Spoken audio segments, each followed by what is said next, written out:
Welcome back to Gaming With The Goons, and we got another how to play video today with the game Disney Villainous. We're using the core game, The Worst Takes It All. There are expansions available. It's an asymmetrical card game where each player picks their own villain, which has their own corresponding board, fate deck, and play deck. For the purpose of the tutorial video, we are going to be using Maleficent and Prince John. But there are other players available in the core game, such as Queen of Hearts, Jafar, and Ursula, as well as Captain Hook.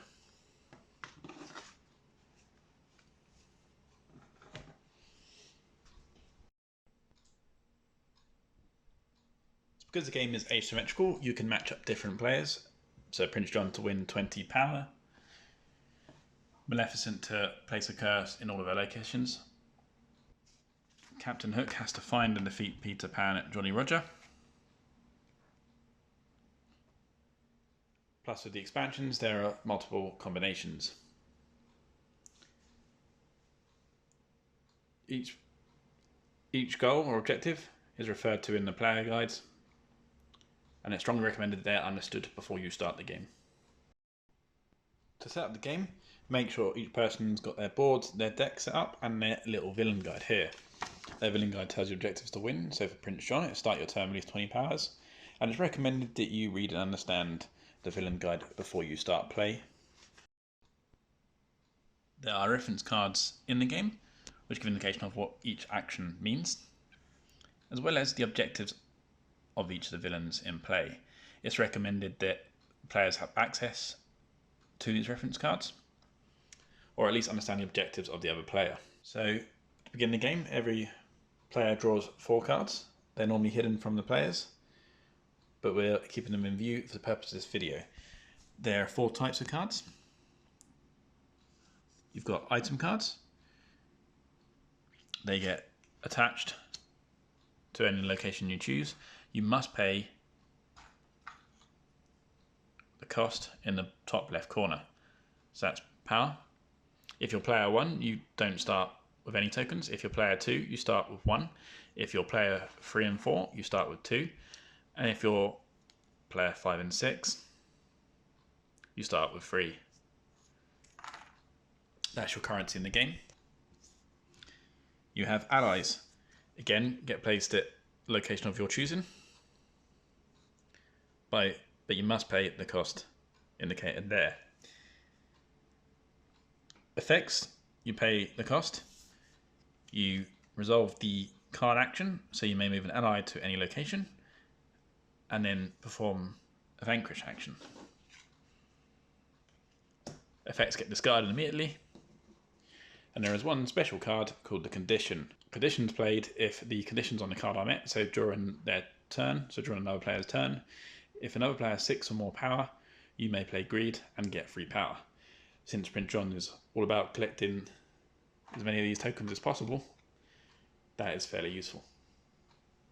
Once played, it gets put into the discard pile below the player deck. Let's go through moves. A player may move to any location on the board. They may resolve any or all actions in that location, but they're not allowed to resolve the action more than once. So for instance, on this one, he can use this action to collect power, use this action to play a card, and use this action to discard a card. Once he's resolved all the actions there, if there's no card effects allows him to play on, he must end his go and draw back up to 4 cards. He's not allowed to go and pick up free power again. On subsequent moves, the player can again move to any location they want, but they cannot return to the same location they were previously in, unless a card effect rules otherwise. So let's go through actions.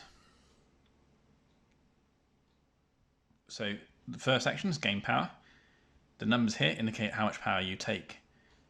Since he's in this location, he can activate this icon, collect free power. On his way to collecting 20. This symbol here is player card, which allows you to play a card from your hand.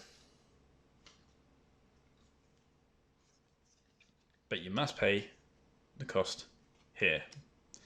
So to play that card, you put the cost back into the cauldron,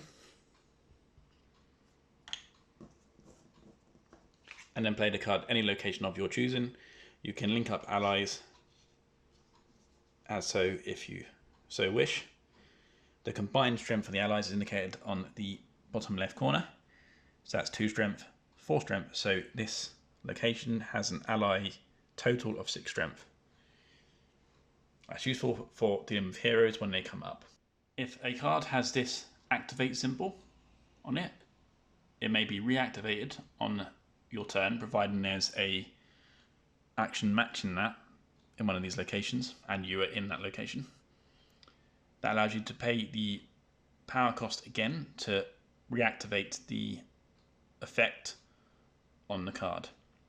Fate actions, indicated by this icon here, they allow you to draw 2 fate cards of another player. You're then allowed to look at what they each do and then select one of your choosing. If a card can't be played, like the Sword of Truth, which needs to be equipped to a hero, there's no heroes in play, so it gets put into a discard pile.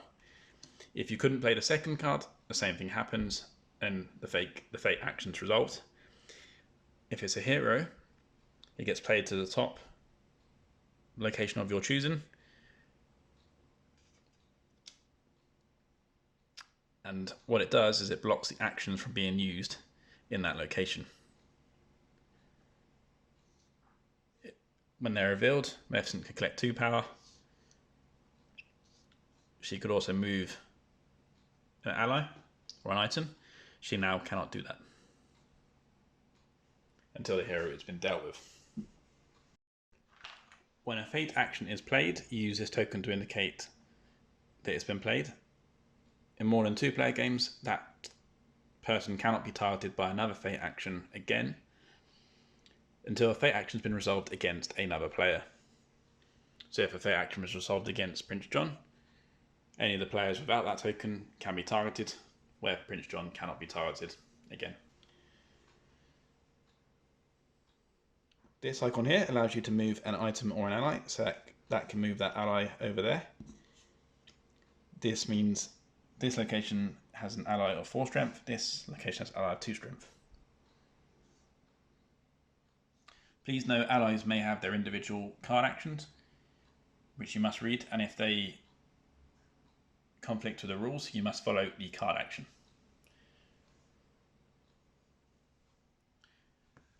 This location here allows you to move a hero, so that would allow you to move one of these, but the action must be on the board and you must be in that location. So Vanquish. The way that Vanquish works, if you're in that location, it allows you to deal with heroes with the allies in that location. You can only beat a hero if your allies are equal or more than the hero value there. So for instance, at 2, he cannot beat Maid Marian. If the allies were like this, that because of a combined strength of 6, the hero is beaten, the hero would get discarded into the fate discard pile, and the allies get discarded as well. Or the allies used to beat that hero get discarded into the player's discard pile. This icon here, if you're in there, you can then use this icon, which allows you to discard up to or all of the 4 cards in your hand. You do not draw cards again until the end of your turn. At the end of your turn, you draw until you've got 4 cards in your hand. So if you've used 2 cards, you only draw 2. If you've used all 4 cards, you draw 4. You must not have more than 4 cards in your hand at any one time, unless a card effect allows you to. And that's how to play. And that's how to play Disney Villainous. If you like this video, remember to give us a like, subscribe. If you are subscribed, hit the bell button to get notified of our upcoming videos, and give it a date on our Facebook and Twitter pages for more going-ons in the gaming world. And hopefully we'll be able to get some more playthroughs of games for you fairly soon, now that things are opening back up. See you soon.